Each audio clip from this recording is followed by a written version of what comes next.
alaikum wa rahmatullahi wa barakatuh. Inshallah, we're going to get started. Inshallah.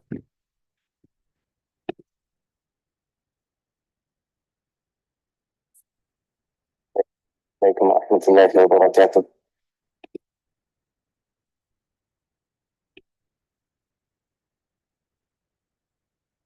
Bismillahir Rahmanir Rahim. Alhamdulillahi Rabbil Alameen. Allahumma salli wa sallim da'iman ala habibika khairul khalqi kullihim.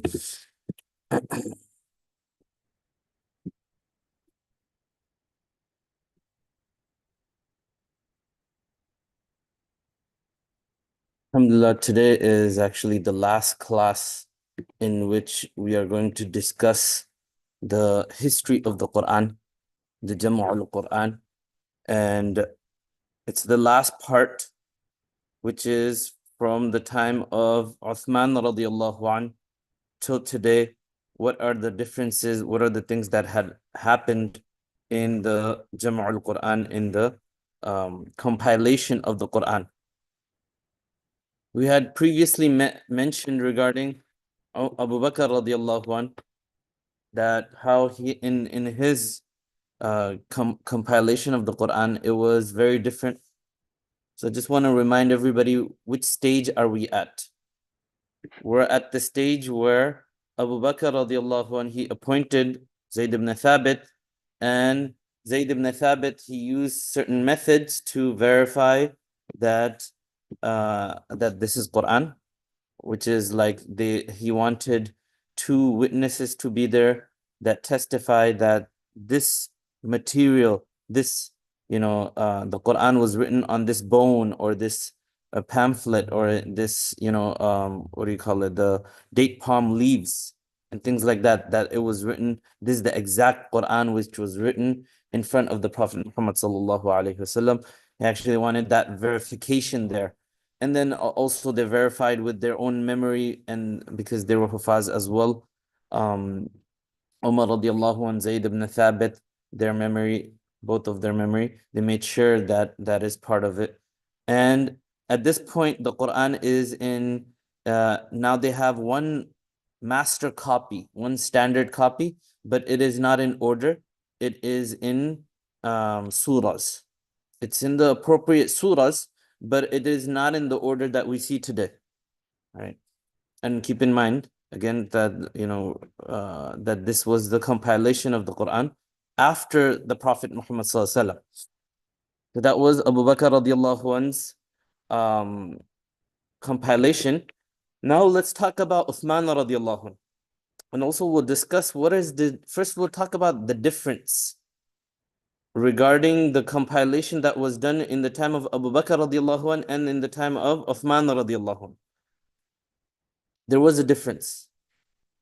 And we had mentioned that the reason why the compilation happened in the time of Abu Bakr radiallahu anh was because the Hufaz of the Quran, they were killed in battle. 60 Hufaz died. And they feared that if the Quran is scattered in pieces and they don't have a standard copy that they can refer to, then they feared that the Quran could be lost. This was the reasoning.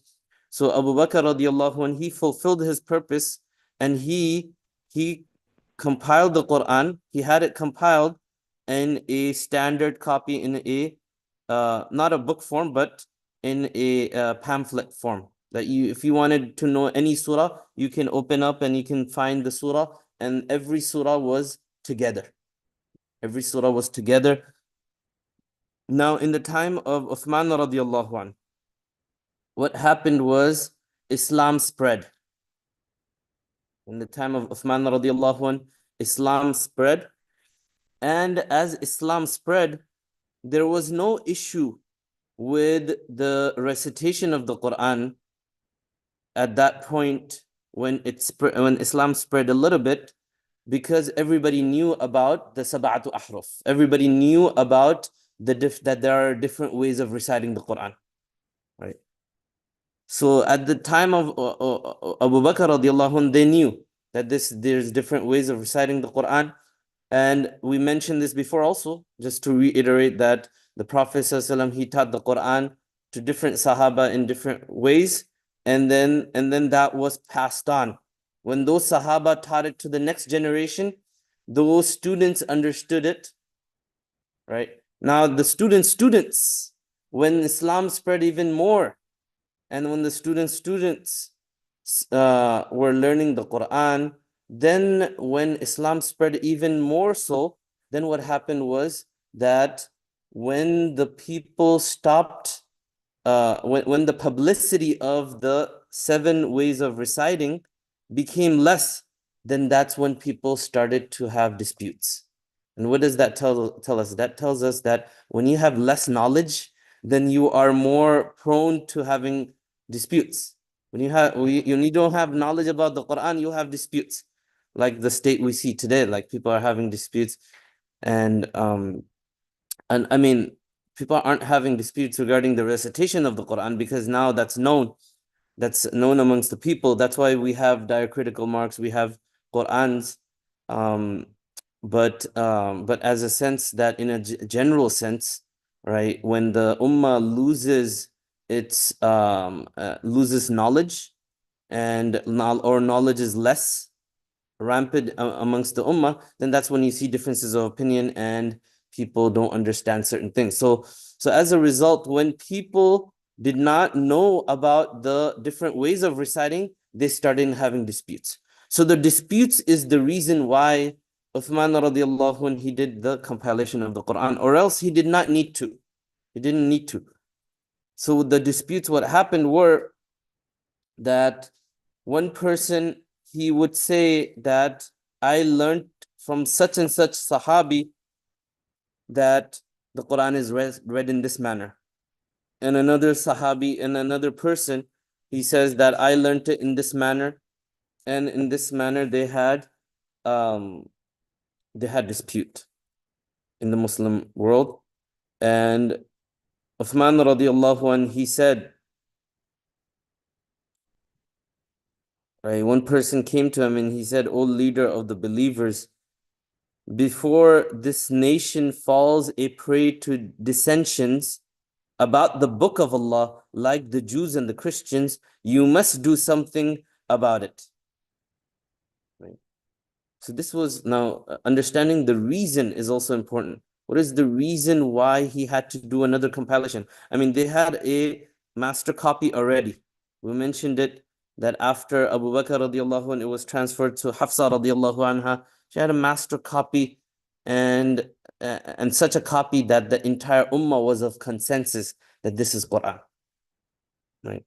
So now this fitna came about, right? All of these, the Jamul Quran, all of these things that happened, they came out of fitna that came in their time. So keep in mind, some people might say that, oh, they just compiled on their own. No, they didn't compile they on their own, but they actually did it because for the betterment of the ummah, so that the ummah does not go in dissension and have ikhtilaf regarding the book of Allah.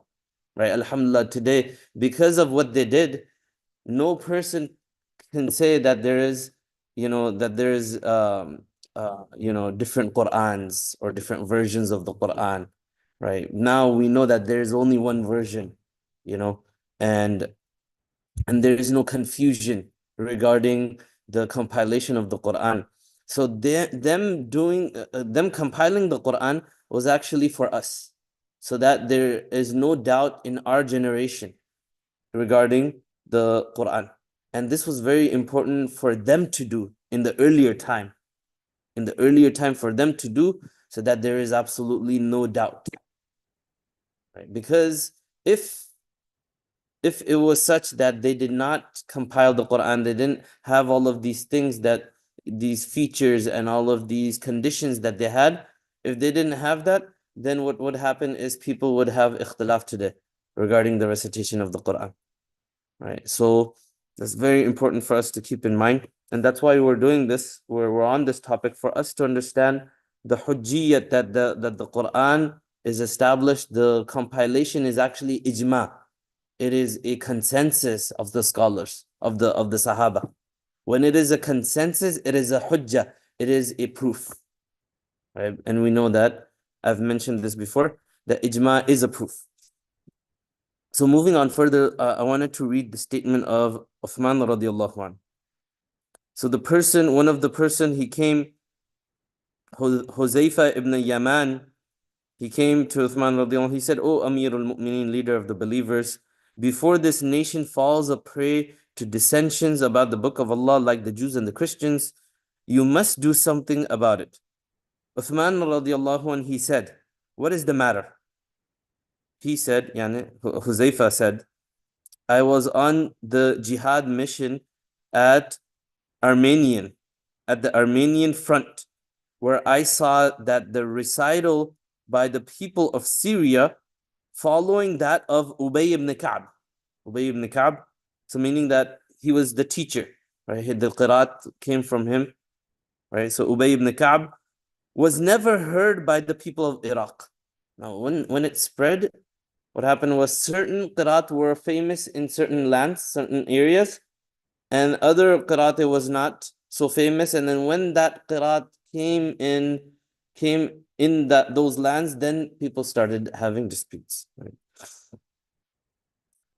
So he says that the recital by the people of Syria following that of Ubay ibn Ka'b was never heard by the people of Iraq, while the people of Iraq who followed the recital of Abdullah ibn Mas'ud radiallahu anhu have never heard the recital made by the people of Syria. As a result, they call each other unbelievers. They're calling each other kafir because of this reason, that they do not know that there is 7 ways of reciting. Uthman radiallahu anhu had informed himself that this danger could have arisen, right? He informed of this danger earlier. He was informed that even in Medina, such incidents have occurred, wherein someone taught the Quran according to one recital, while another teacher taught it according to another recital. And when the students of different teachers met together, there arose differences among them, and sometimes it came out to such that the teachers as well, and they declared each other's readings to be incorrect. The teachers also. So even the teachers, some of them, they didn't know this, right? When Huzaifa radiallahu an, so Huzaifa ibn Yaman, drew his attention to this danger, Uthman radiallahu an, he had a meeting with some of the esteemed companions and consulted them. He said that, "I have been informed that there are people who say to each other, my recital is better than yours. And this may be carried to the limit of blasphemy and belief. What is your opinion in this matter?" The companions asked Uthman radiallahu anh himself as to what were his own thoughts about it. So Uthman radiallahu anh, he's the Khalifa right now. But you see that, even the Khalifa is doing mashwara, is doing counsel with the other Sahaba as well. He said, "My opinion," Uthman radiallahu anh said, that my opinion is that we should unite everyone on one transcription so that no difference or division may occur. Right? Again, what was his opinion? His opinion was that, he says that, my opinion is that we should unite everyone on one transcription, on one writing of the Quran, so that no difference or division may occur. The companions approved and supported his opinion. Uthman radiallahu anh gathered people together and addressed them. He says that you are living so close to me in Medina, yet you falsify each other and differ with each other in respect of the recitals of the Quran. He told the people, he addressed them straight. It is obvious that those who are far away from me must be falsifying and disproving each other more so. Therefore, let everyone joined together to prepare a copy of the Quran to follow, which should be obligatory for all. Okay, so he is combining everybody on one copy of the Quran, one writing of the Quran. This is the difference between Abu Bakr radiallahu anhu's compilation and Uthman radiallahu anhu's compilation. Uthman radiallahu anhu's compilation was on one mushaf, on one writing of the Quran, one mushaf. Whereas Abu Bakr radiallahu anhu's compilation was with regards to the Quran being compiled instead of being scattered, being all together in one place. All the pieces, all the Quran which is not mansukh, which is not abrogated. Okay, so this is important, that the Quran which is not abrogated in the time of Abu Bakr radiallahu anh, that is when they compiled it. That was the reason of their compilation, that they wanted everything that is not mansukh, which is not abrogated. So they brought everything that is not abrogated together in one piece. That was the purpose of Abu Bakr radiallahu anhu's compilation. Uthman radiallahu anh, he gathered them upon one writing of the Quran in a mushaf. And this also includes the order. In one mushaf writing, because you see, the writing can be different. Sometimes in one recital you say ya'lamun, and another recital you say ta'lamun. Yu'minun, yu'minun. You recite it in a different way. Yu'minun. So the writing would be different. So instead of having that writing different, they did not put even dots. They didn't put diacritical marks, no dhamma fatha kasra, no zabar zir pesh.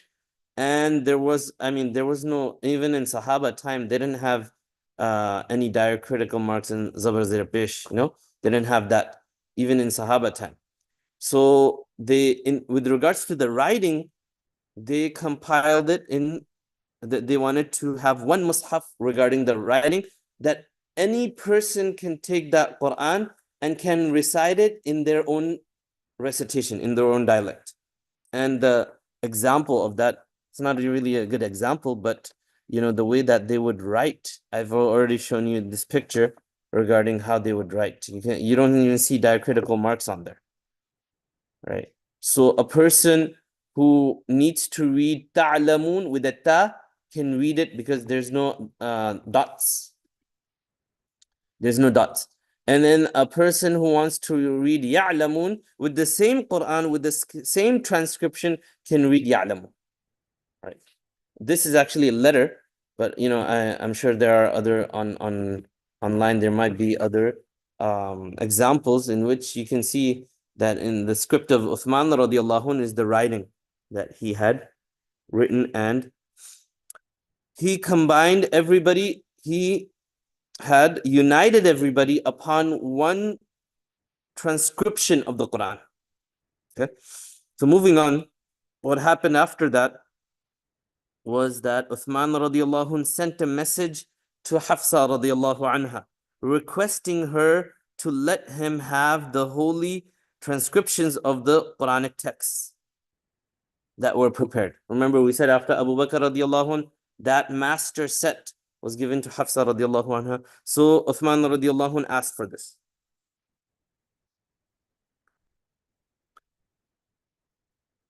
He promised that these would be returned to her after they had been copied down. She sent them to him. He then formed a group of 4 companions, comprising of Zayd ibn Thabit. Okay, so Zayd ibn Thabit, he was the same one who was in charge in the time of Abu Bakr radiallahu anh. He has experience. We see from here, a lesson we take from the Sahaba also is that, somebody who has experience, make them the senior, make them have the senior role, or because experience is greater than it's, even knowledge sometimes. That a person who has experience, that person has a lot of knowledge also, because that person knows how this is carried out. So that person's even more valuable sometimes than a person who has knowledge of certain thing in a general sense. So Zayd ibn Thabit was one of the 4 Sahaba. Who else was it? Abdullah ibn Zubayr. Abdullah ibn Zubayr, he was appointed also. Later on, Abdullah ibn Zubayr, he becomes the Khalifa also, and he becomes the governor, right, of Makkah Mukarramah. That was Abdullah ibn Zubayr.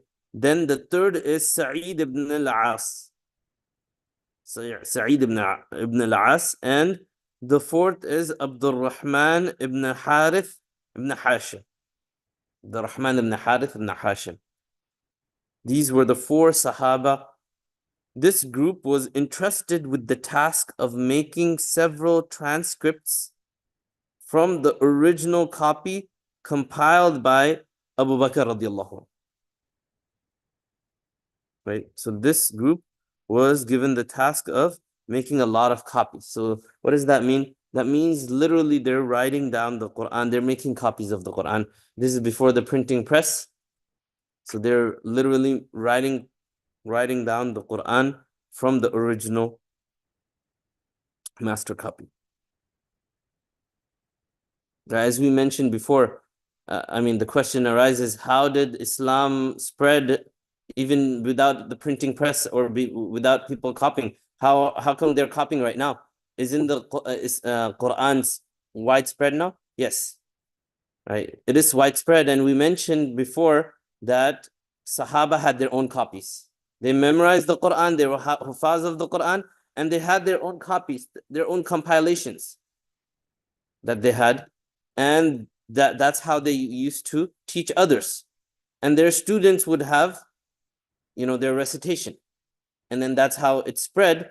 And then now the Sahaba, certain Sahaba are now given the task to actually write the Quran, make copies of the Quran.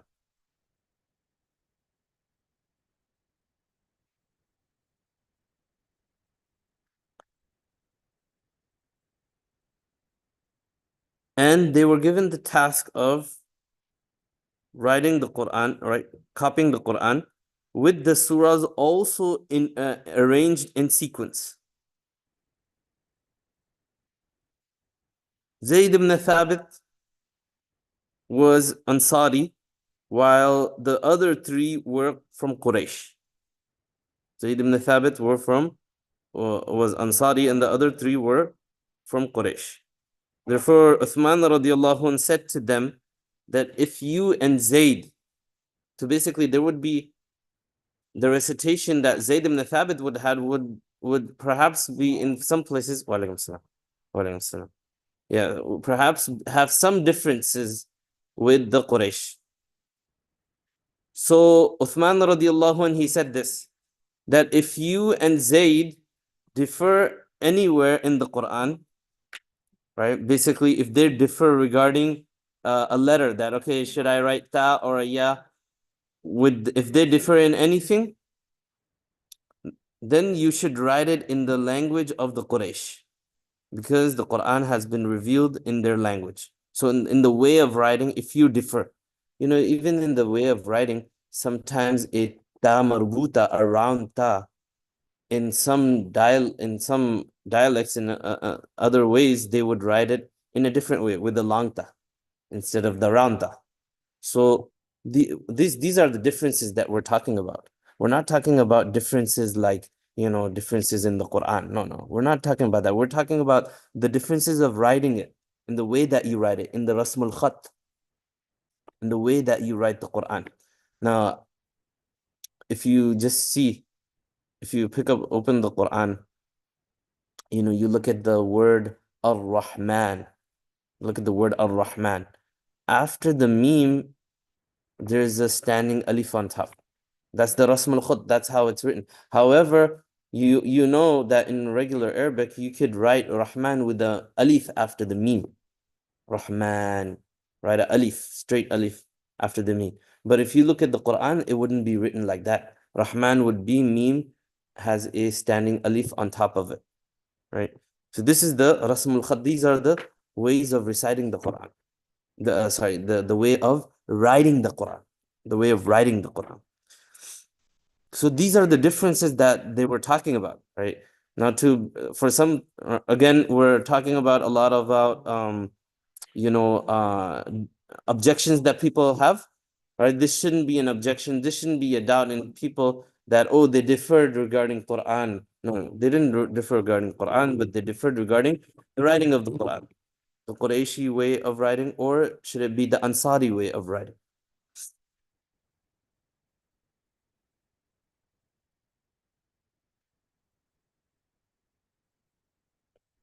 Along with these four Sahaba who were entrusted with compiling the Quran, other companions also were called upon assisting them. So according to one narration, which is narrated in Abu Dawood, Imam Abu Dawood, he narrates a narration, a hadith, in which, right, hadith can be from Sahaba also, right? Statements of Sahaba are also hadith.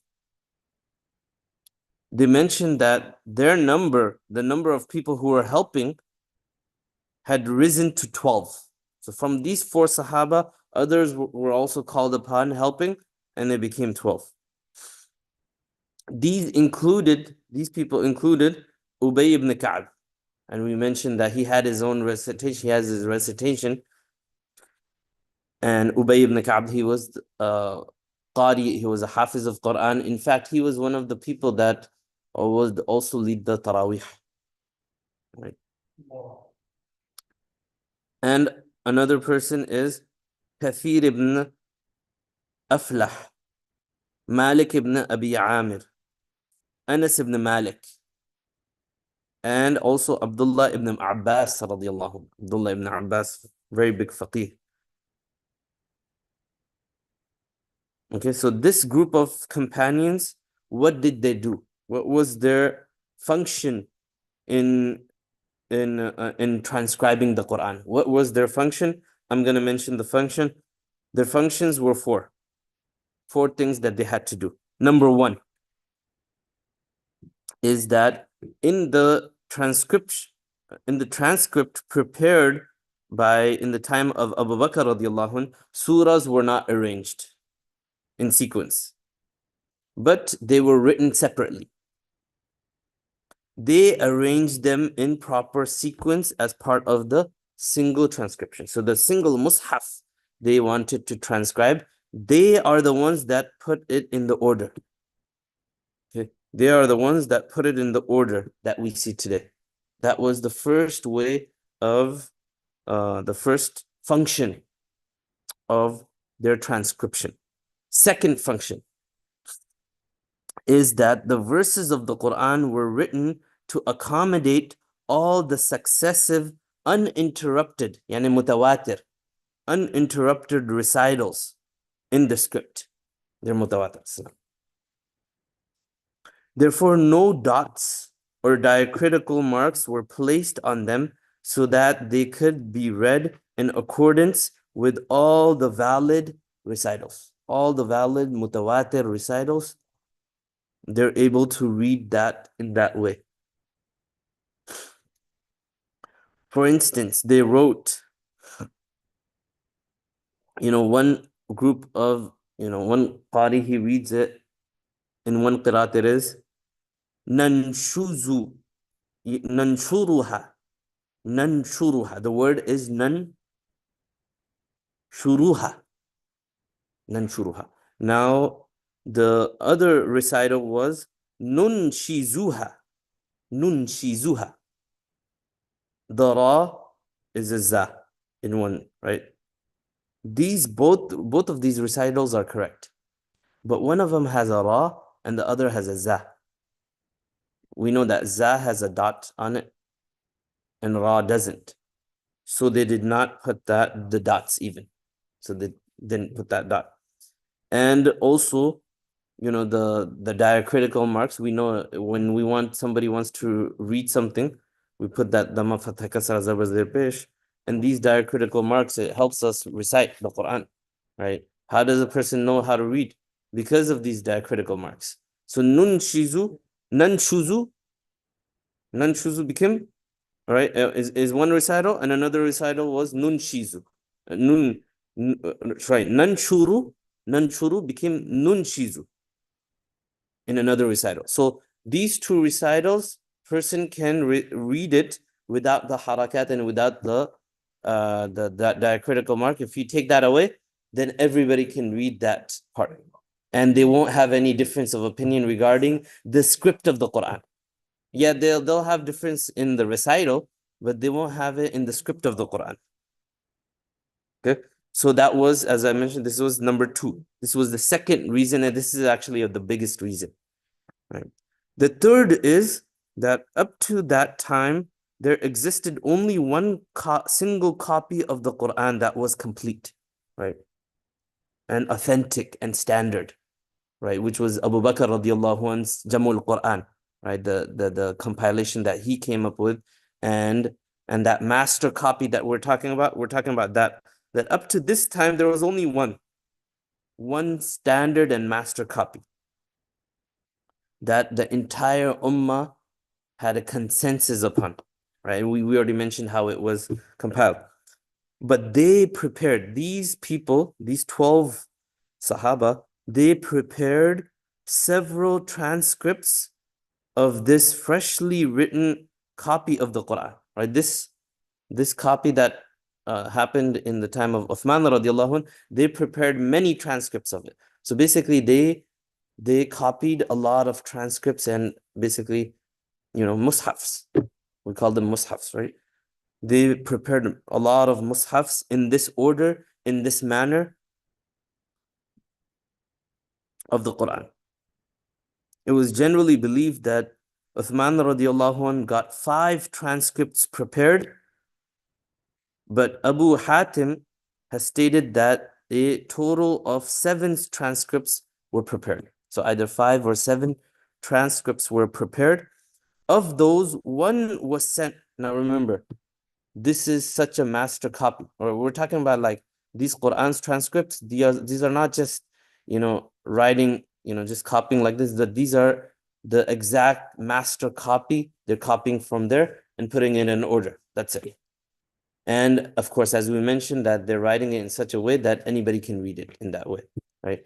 So these were the master copies that was made transcriptions. Now these were sent to different places. One of them was sent to Makkah Mukarram. Another one was sent to Syria. Another was sent to Yemen, Bahrain, Basra, and Kufa.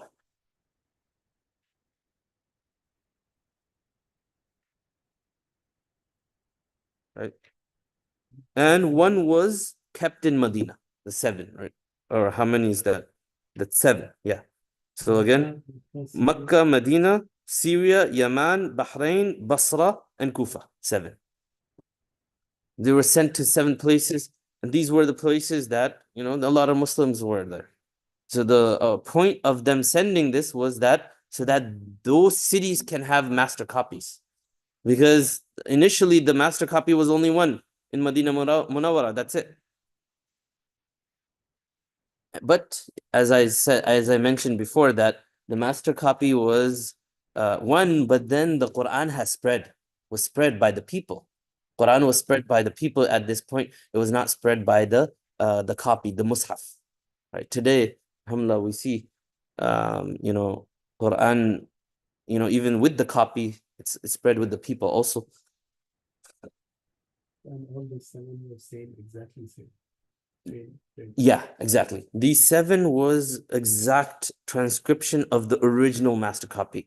The only thing was that the order of the surahs were put in together.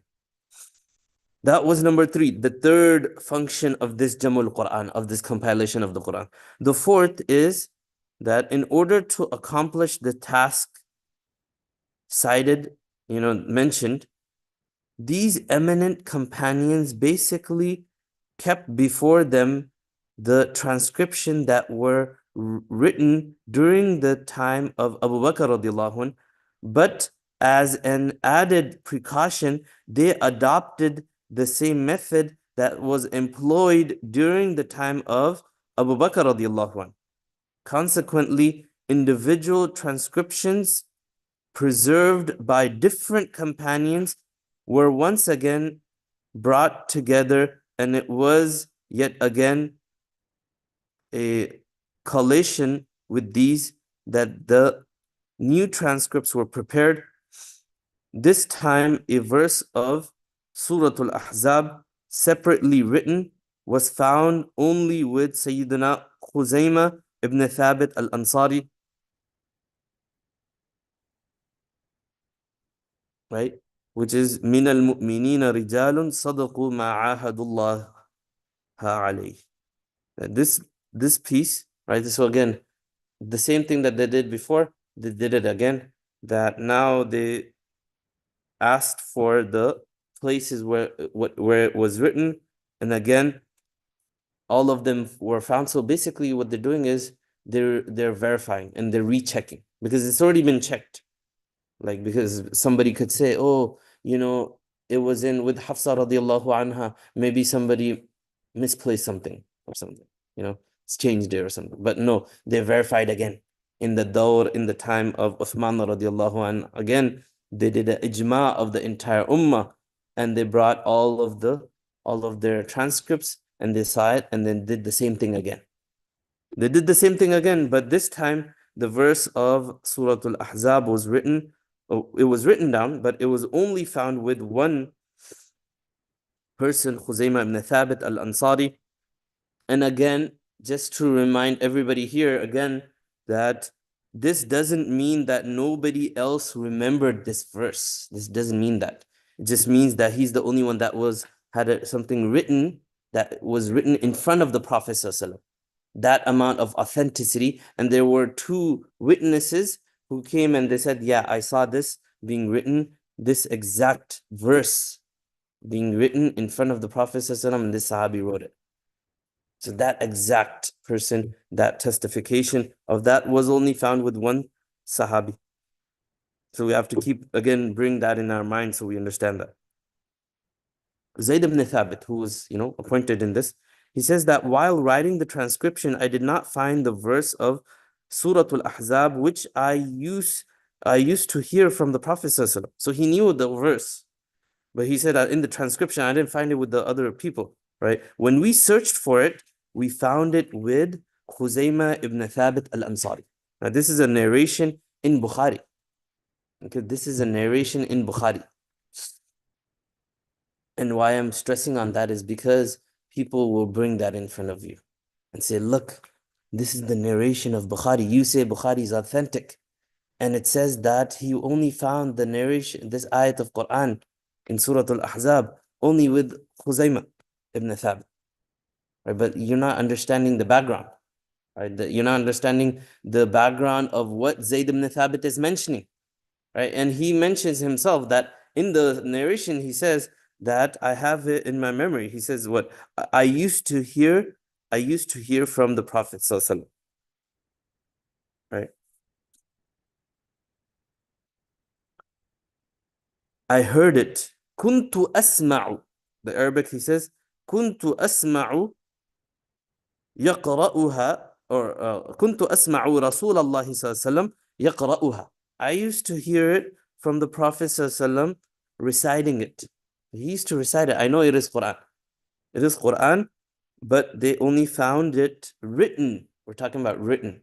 Okay, written in the written form with the testification with Khuzaymah ibn Thabit. That's it. So keep that in mind. I'm bringing this part again and again so that everybody knows this and remembers and keeps it in mind.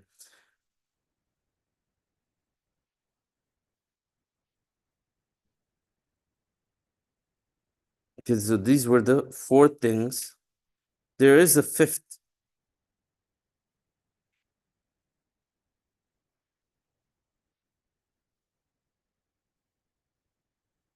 The fifth function was, after having several of these standard transcripts of the Holy Quran prepared, Uthman radiallahu anh got all the other transcripts individually prepared by the companions.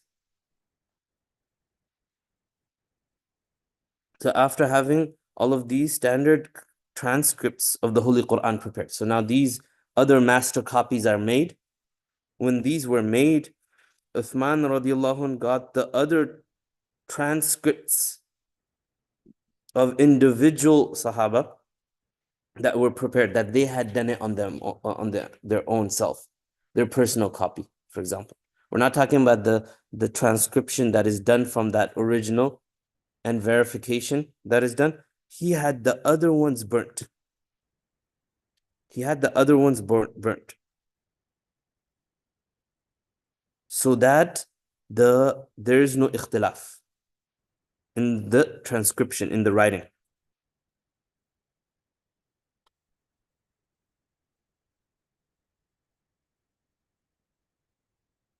Yeah. So some Sahaba, they had the Quran, they had ordered it, they had arranged it as it was revealed, right, in their own order.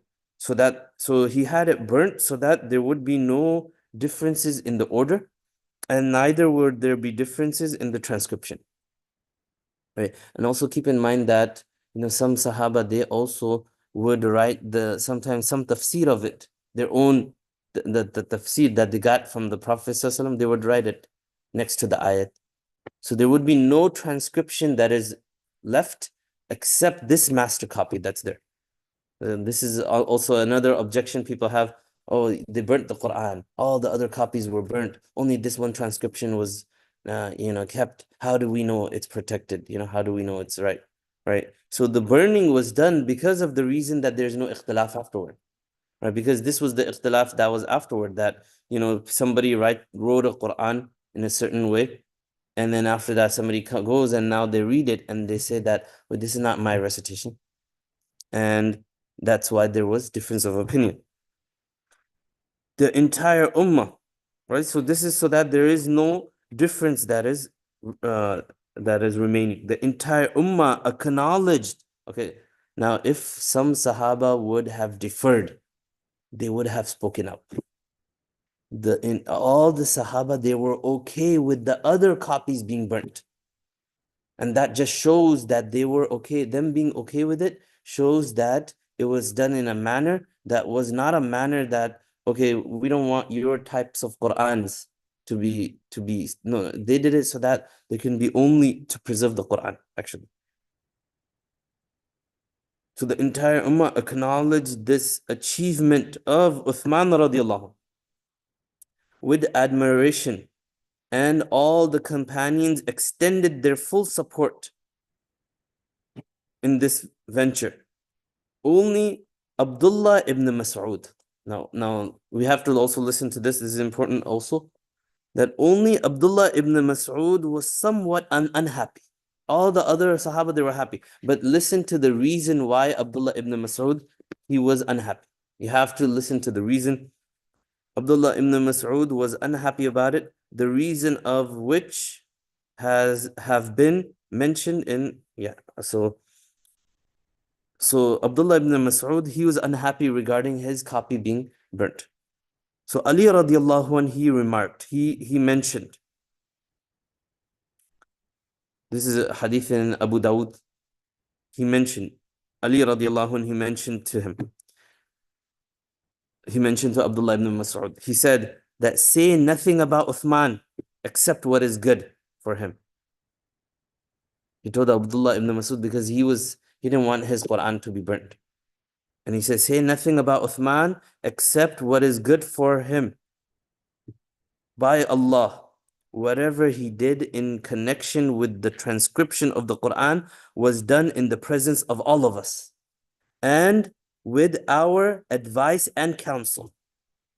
So the Sahaba were all happy with it, but Abdullah ibn Mas'ud was sad, and the reason why he was sad was because he had an emotional connection with his copy. It was his copy that he had written in front of the Prophet. So, naturally, when you have artifacts, when you have artifacts or you have something that, it is memorable, that this is the copy that I wrote in front of my beloved Prophet Muhammad.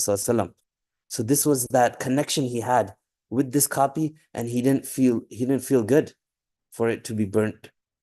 Yes, but it doesn't mean he didn't accept the transcription of the Quran. He accepted the transcription that Uthman radiallahu anh did. He accepted that. But it's just that the sentimental, emotional attachment he had with his copy, that he would read and he would write. It was his own writing. This was the reason why he was unhappy. Right? This again, people can bring this and say, look, he was not happy about it. He was a very strong hafiz of the Quran. The Prophet praised him regarding the Quran, and he's not happy about it.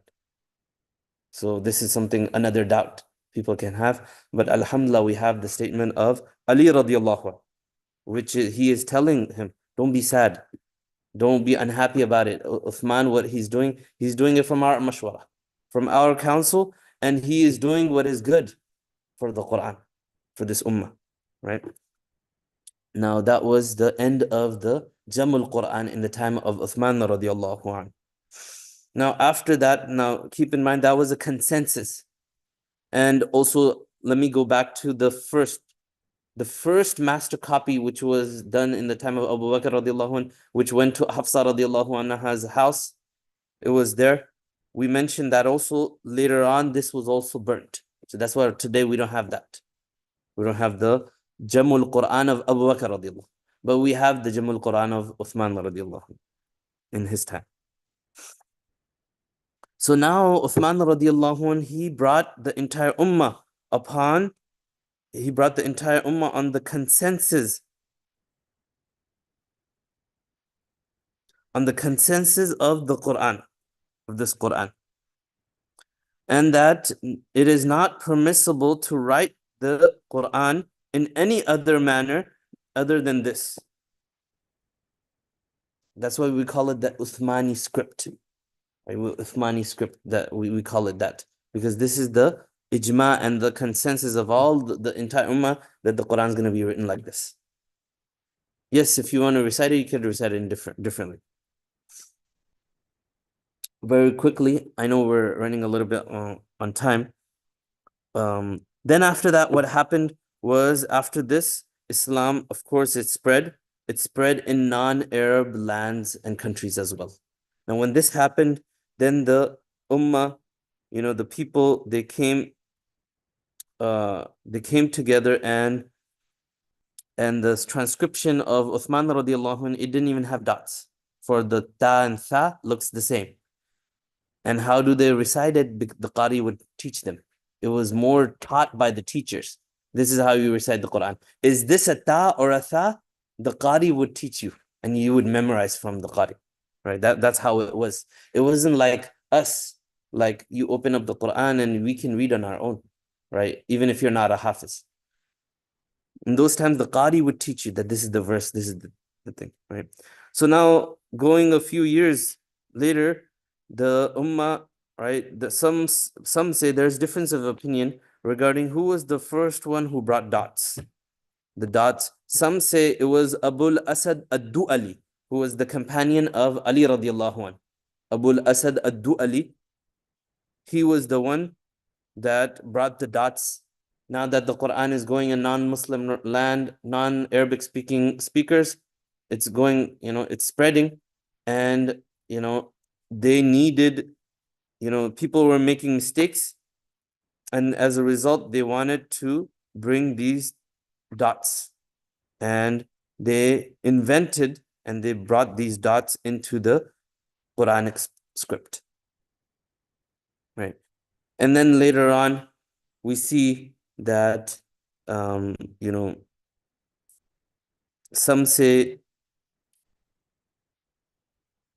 Yahya ibn Ya'mur and Nasr ibn Asim al-Laythi, they were the ones that brought diacritical marks.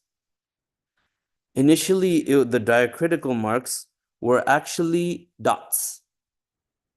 It was actually dots that on the top, if you want to put a fatha, they would put a dot on top of the letter. And then if you want to put a kasra, you would put a dot on the bottom of the letter E for the dot, or E. And if you wanted a dhamma, you would put it on the side of the letter right? And for tanween, it would be 2 dots. So initially they started off with dots, and then later on, Khalid ibn Ahmad, he made the dots, he brought the Hamza and the Shadda. The Shadda also was brought later. And then also after that, it changed also. Nasr ibn Asim, Al-Laythi, and Hassan Basri, they put the diacritical marks in the way that we see it today, so that it's not confusing. So instead of putting dots, they said that we're gonna extend it so it's not confusing for people. Because when you see 2 dots there and the letters are beside each other, it's a little bit hard to see. Right. So that's why they made the dots into a line. Then after that, they also, regarding other things also, the ahzab, the manazil, the stages, because the recitation Sahaba would finish the Quran in 7 days. So then they divided up the Quran in this way into the manzil, 1 manzil, 2nd manzil, 3rd manzil, 4th manzil, which is the ahzab, the hizb, the amount that they would read every day. They divided it like that.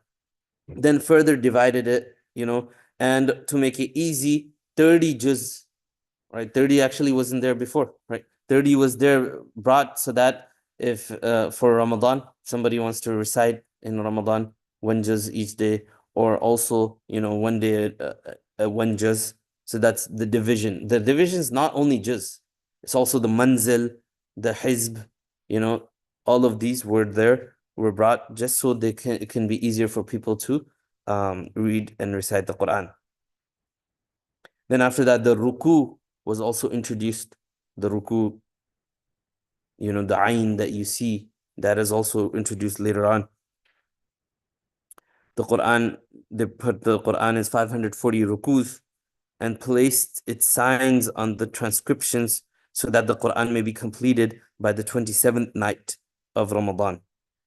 Right, so basically 1 rakat is 1 ruku, and then another rakat is another ruku. So if you do that, you will finish it on the 27th night of Ramadan.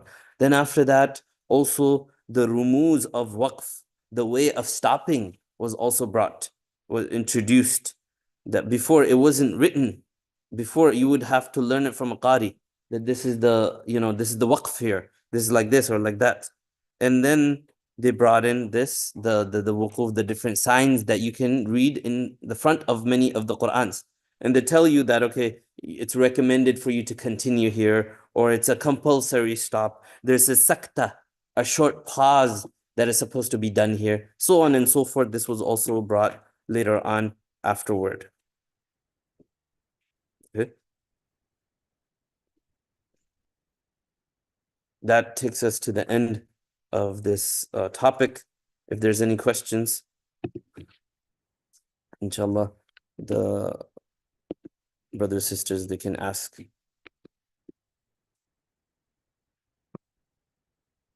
Jazakallah khair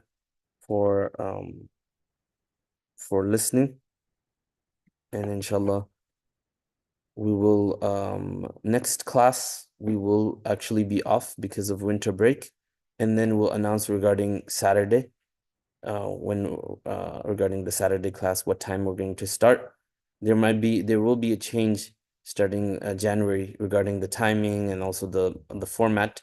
Inshallah, we'll update you soon, inshallah. And if there's any questions, inshallah, you can ask right now. Okay, inshallah. It seems like there's no questions. Jazakallah khair. I hope this was beneficial for some people, understanding the history of the Quran. Very important topic. May Allah allow us to protect the Quran and also preserve the Quran, be people who preserve the Quran, and also, take out any doubts from people who have these doubts in the Quran, because that is our source. We cannot bring any doubt in the source. If you bring doubt in the source, then the rest is also going to be, it's not going to be understood properly.